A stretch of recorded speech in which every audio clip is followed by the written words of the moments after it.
Hello investors, welcome to another session of money Mantra Hindi. जैसा कि हम लोगों ने आपसे वादा किया था कि 2026 के अंदर हम लोग जो अपना चैनल है इसको लर्निंग ओरिएंटेड रखेंगे और उसी को ध्यान में रखते हुए आज एक बहुत बढ़िया सेशन लेके आए हैं आपके साथ में, जो हम में से ज़्यादातर जो रिटेल निवेशक हैं उनकी प्रॉब्लम रहती है। आप में से कितने लोग ऐसे हैं जिन्होंने स्मॉल कैप और मिड कैप में पिछले लास्ट 2-3 सालों के अंदर निवेश किया, एक बड़ा पैसा बनते हुए भी देखा, पर प्रॉफिट बुक नहीं कर पाया और इसकी वजह से या तो आपने लॉस में अपने जो प्रॉफिट थे उसमें कमी देखी या फिर आपके लॉसेस बढ़े। कमेंट बॉक्स में यस नो में आंसर दीजिएगा। जितने लोगों के साथ में ऐसा हुआ कमेंट बॉक्स में लिखिए यस। और फ्रेंड्स, इसकी वजह यह है कि हम में से ज़्यादातर रिटेल निवेशक सोशल मीडिया प्लेटफॉर्म के थ्रू या फिर अपनी खुद की जर्नी लर्निंग के थ्रू मार्केट में पढ़ाई करके अच्छे इन्वेस्टमेंट अपॉर्चुनिटीज़ खोज तो लेते हैं, पर हम लोग उसको ठीक से एग्जीक्यूट नहीं कर पाते हैं और उसकी वजह यह है कि हमारे पास एग्जिट प्लान नहीं होता है। और यही हम आज के इस सेशन में सीखेंगे। और इससे पहले कि हम लोग आगे बढ़ें, एक स्टैंडर्ड डिस्क्लेमर हम बता देते हैं कि we are not SEBI registered, although we are NISM certified research analyst. ठीक है, सो हम इस जो वीडियो होगा इसमें कोई भी स्टॉक की बाय सेल डिस्कशन नहीं करेंगे। हम किसी भी तरह का कोई बाय सेल रिकमेंडेशन, कोई टिप्स नहीं देंगे, नो। ठीक, हम यहां पर डिस्कस करेंगे एग्जिट स्ट्रेटजीज कि आपका जो पोर्टफोलियो है उसमें आपको टाइमली कैसे एग्जिट करना चाहिए।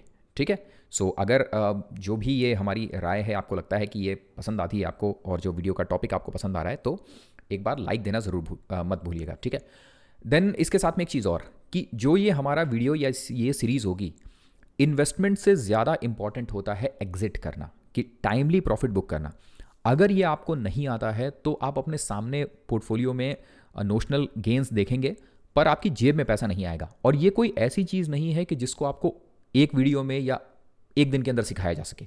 जैसे ध्यान से देखिएगा, इसमें हम लोग क्या क्या कवर करेंगे। ठीक है, जो सबसे पहला पार्ट है कि जो एग्जिट फ्रेमवर्क होता है वो, सेकंड कि एग्जिट फ्रेमवर्क कितने तरीके का होता है, दो, थर्ड एक चेकलिस्ट आपके पास में होनी चाहिए एग्जिट की, तीन, और चौथा कि एक दो तरीके हैं ऐसे कि जहां आप जो आपका मल्टी बैगर पोर्टफोलियो है वो, या फिर एक स्मार्ट एग्जिट फार्मूला जिसका इस्तेमाल करके आप एग्जिट ले सकते हो। तो आज का जो ये सेशन है फ्रेंड्स, इसमें हम लोग सिर्फ और सिर्फ एक जो एग्जिट फ्रेमवर्क है उसको सीखेंगे। इस फ्रेमवर्क को आपको क्या करना होगा कि एक बार जब हम आपके साथ शेयर कर लेते हैं तो इस वीडियो को बार बार देखिए, इससे रिलेटेड नोट्स बनाइए, जो आपका पोर्टफोलियो है उस पोर्टफोलियो के ऊपर इसको अप्लाई करके देखिए। ठीक है, कि कहां कहां ये एग्जिट फ्रेमवर्क अप्लाई हो रहा है, और फिर उसके बाद जो भी आपके एक्सपीरियंसेस हों उसको हमारे वीडियो के नीचे कमेंट बॉक्स में जरूर बताइए। ओके, सो शुरू करते हैं आज का ये सेशन। फर्स्ट थिंग फर्स्ट, बिल्कुल सिंपल रखेंगे। ये समझिए कि अगर आप बिल्कुल न्यूकमर हैं मार्केट के अंदर, एकदम नए हैं, तो भी घबराने की जरूरत नहीं है। आप ये मत सोचिएगा कि भाई आपको इनमें से कुछ समझ नहीं आएगा या कोई ऐसा जार्गन हम इस्तेमाल करेंगे, शब्द इतने कठिन होंगे कि आपको समझ नहीं आएंगे। चुपचाप शांति से सुनते रहिएगा, आपको सारी चीजें अच्छी तरीके से समझ में आ जाएंगी। नाउ फर्स्ट थिंग कि जो एग्जिट स्ट्रेटजी है ये लॉन्ग टर्म इन्वेस्टर के लिए। ठीक है, हम में से ज़्यादातर लोग लॉन्ग टर्म इन्वेस्टर हैं, कुछ ऐसे हैं जो स्विंग ट्रेड भी करते हैं, पर लॉन्ग टर्म इन्वेस्टर के लिए जो एग्जिट स्ट्रेटजी सबसे पहली है वो क्या है कि किसी भी पर्टिकुलर जो स्क्रिप्ट है या जो स्टॉक है या जो कंपनी है उसमें से आप तब एग्जिट करेंगे जब उसके फंडामेंटल्स खराब हो जाएं।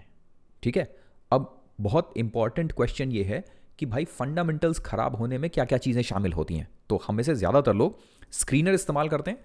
अब इसी स्क्रीनर का इस्तेमाल करके हम आपको कुछ सिंपल से फॉर्मूला या सिंपल से कॉन्सेप्ट बताते हैं कि किसी कंपनी के फंडामेंटल्स खराब होने का क्या मतलब होता है।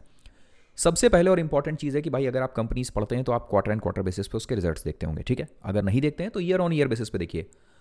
अगर किसी भी कंपनी में टॉप लाइन की जो ग्रोथ है, यानी कंपनी का जो धंधा है, सेल्स है, अगर वो कॉन्टिन्यूसली घटने लगे, ठीक है, जैसे कि यहाँ देखिए 5 साल की जो सेल्स थी वो 24% थी, पर 3 सालों की सेल्स 7% हुई, यानी कि जो सेल है वो लगातार घट रही है। अगर ये हो रहा है, या कंपनी के मार्जिन जो पहले 8% के आसपास थे, देखिए घट के 6-5% हो गए मार्जिन्स, या कंपनी की बॉटम लाइन अगर खराब होने लगे, यानी कि कंपनी का जो मुनाफा है, जो कंपनी मुनाफा कमाती थी, अगर वो खराब होने लगे, तो ये सारी चीज़ें कंपनी के फंडामेंटल्स में आती हैं। और कंपनी के फंडामेंटल्स में क्या आता है?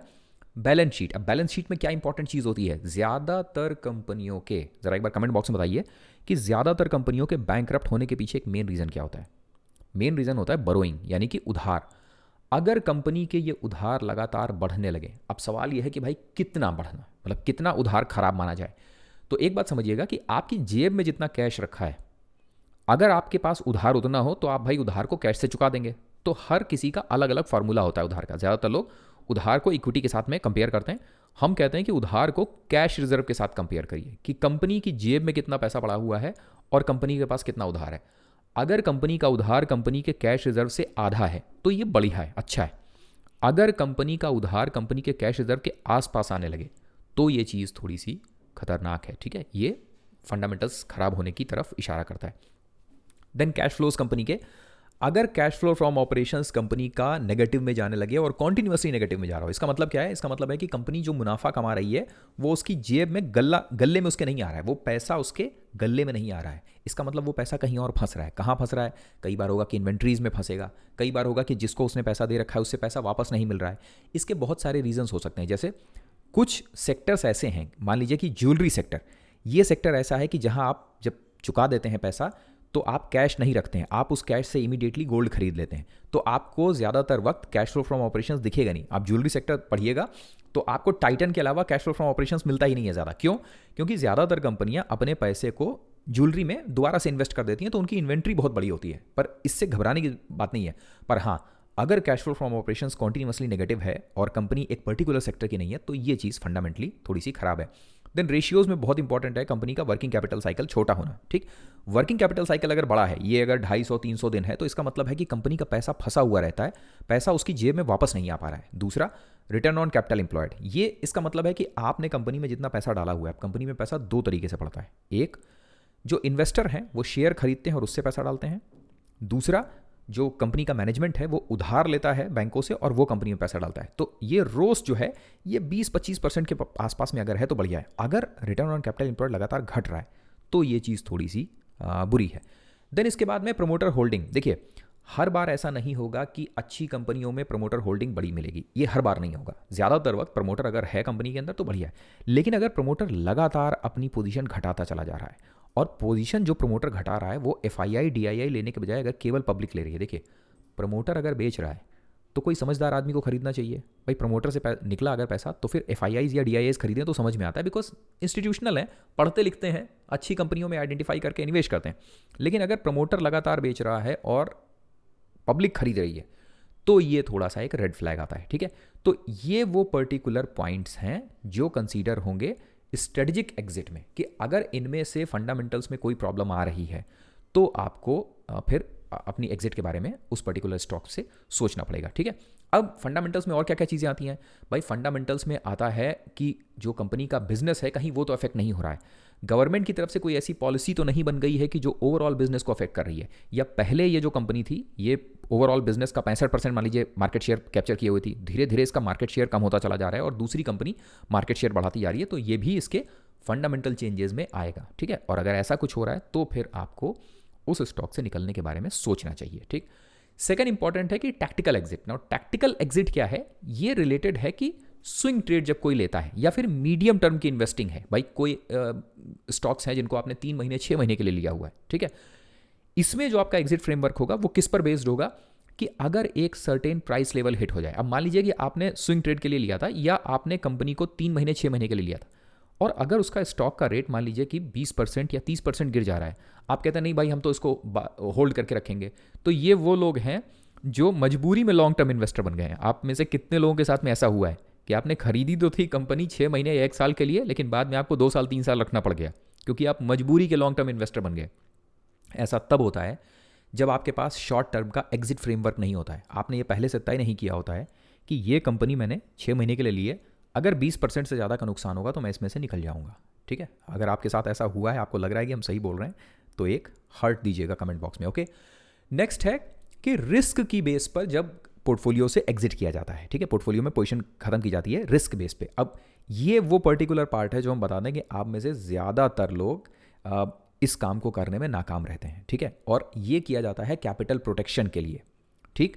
जैसे मान लीजिए कि कोई कंपनी है, उसका क्वार्टरली रिजल्ट्स आया और उसमें कोई रेड फ्लैग्स आ गए, जैसे अभी केन्स के केस में हुआ था, ठीक है, कि जो थर्ड पार्टी उनका इन्वेस्टमेंट था वो उन्होंने दिखाया नहीं और इस वजह से कंपनी में रेड फ्लैग आ गया। रेड फ्लैग और क्या होता है कि मान लीजिए कि जैसे कुछ दिनों पहले अभी एक EV की कंपनी थी, आप में से कोई इसका नाम बता सकता है कमेंट बॉक्स में, इलेक्ट्रिक व्हीकल सेगमेंट से रिलेटेड एक कंपनी थी जिन्होंने आर्टिफिशियली अपने नंबर्स को इन्फ्लेट करके दिखाया था, और जब बाहर निकल के आया नतीजा तो पता चला कि उस कंपनी का जो रिजल्ट था वो 80% फेक था और कंपनी 80% तक क्रैश हुई। अगर ऐसे रेड फ्लैग्स आपको दिखते हैं तो आपको कंपनी से इमीडिएटली एग्जिट करना चाहिए। फिर आपको सोचना नहीं चाहिए उसके अंदर कि भाई हो सकता है फ्यूचर में सब ठीक हो जाए, नहीं।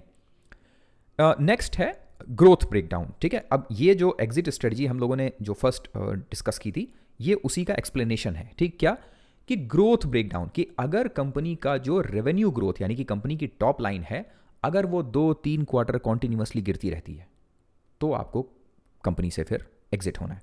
सेकेंड, प्रॉफिट आफ्टर टैक्स, जिसको हमने अभी बॉटम लाइन कहा था, अगर वो कॉन्टिन्यूसली 3 क्वार्टर्स तक लगातार गिर रहा है कि भाई पहले क्वार्टर में भी गिरा, दूसरे में भी गिरा, तीसरे में भी गिरा, कॉन्टिन्यूसली अगर गिर रहा है तो फिर उससे दूर होइए। Then cash flow from operations, same वही चीज़ है, पर याद रखिएगा कि कैश फ्लो फ्रॉम ऑपरेशंस जो है वो सारे सेक्टर्स में नहीं होगा लागू। ठीक है, और इसका रेशियो प्रॉफिट आफ्टर टैक्स से क्यों होता है, देखिए बात समझिए। सोचिए कि एक दुकान है जिसने जब धंधा किया तो उसने कहा कि भाई मेरा मुनाफा 100 रुपये है, तो आपने कहा कि अपना गल्ला खोल के दिखाओ कि 100 रुपये में से कितने रुपए तुम्हारे पास हैं, तो उसने गल्ला खोल के दिखाया कि केवल 20 रुपये।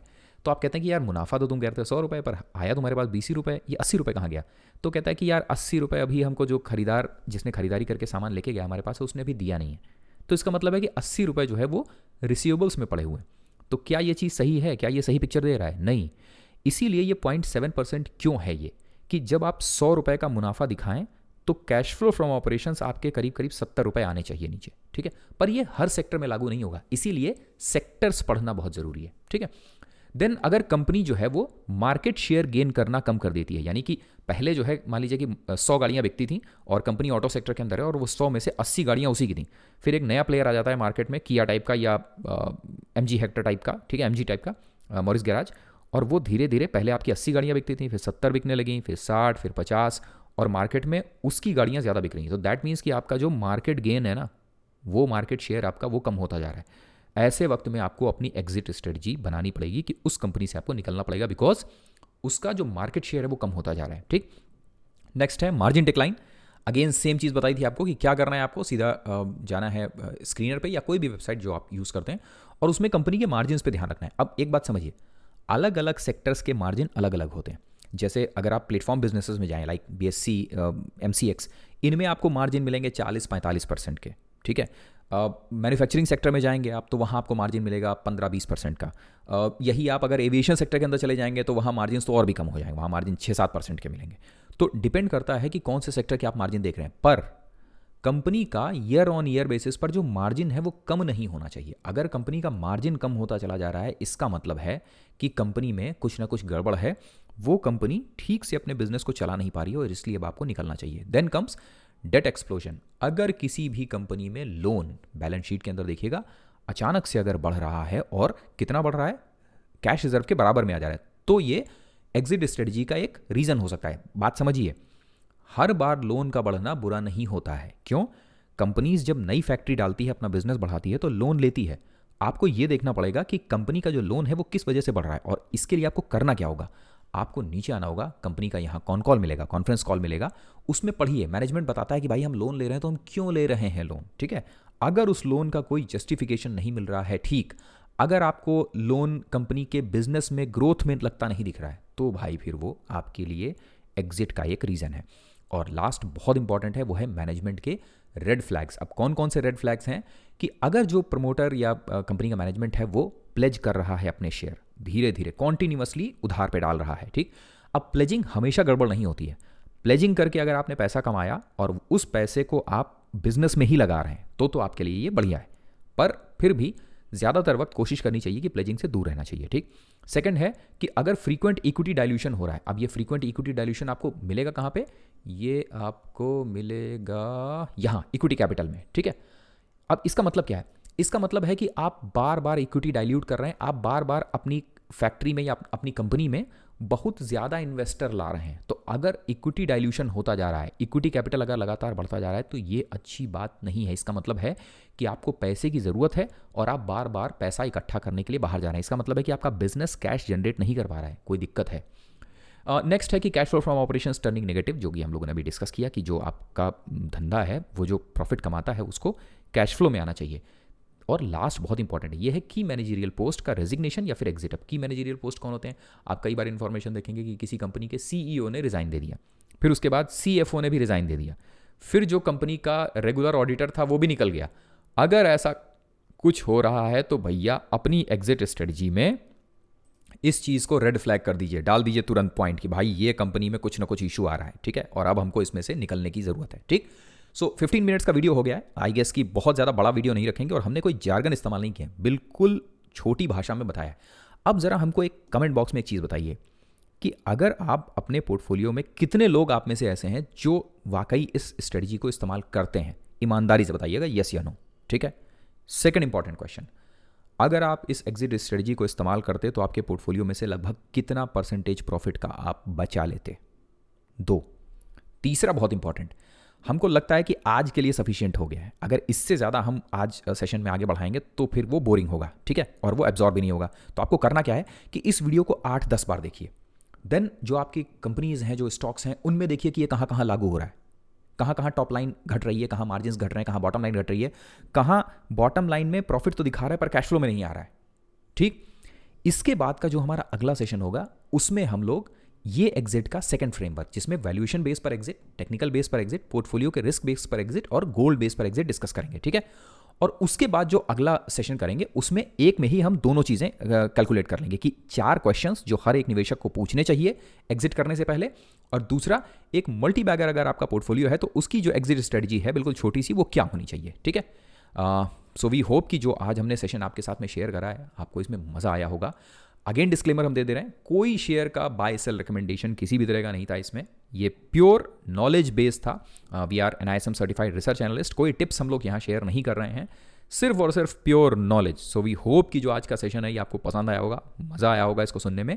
नोट्स बनाने में कमी मत करिएगा, और प्लस एक लास्ट चीज़ जो हमको आपसे चाहिए वो ये है कि अगर आप हमारे टेलीग्राम ग्रुप से जुड़ना चाहते हैं जहाँ पे हम लोग नॉलेज ही शेयर करते हैं, न्यूज़ बेस, इससे भी ज़्यादा और इन डेप्थ, तो उसका लिंक हम लोग यहाँ नीचे कमेंट बॉक्स में दे देंगे, उसको आप ज्वाइन कर सकते हैं। प्लस इस वीडियो पर जो आपके कमेंट्स हैं वो कमेंट्स देना बिल्कुल मत भूलिएगा, ठीक है। ट्विटर पर चाहे तो हमें फॉलो कर सकते हैं, हम लोग वहाँ अवेलेबल हैं सेम मनी मंत्रा के नाम से। मिलते हैं आपसे अगले सेशन में। Thank you very much, have a nice day, good night, bye bye.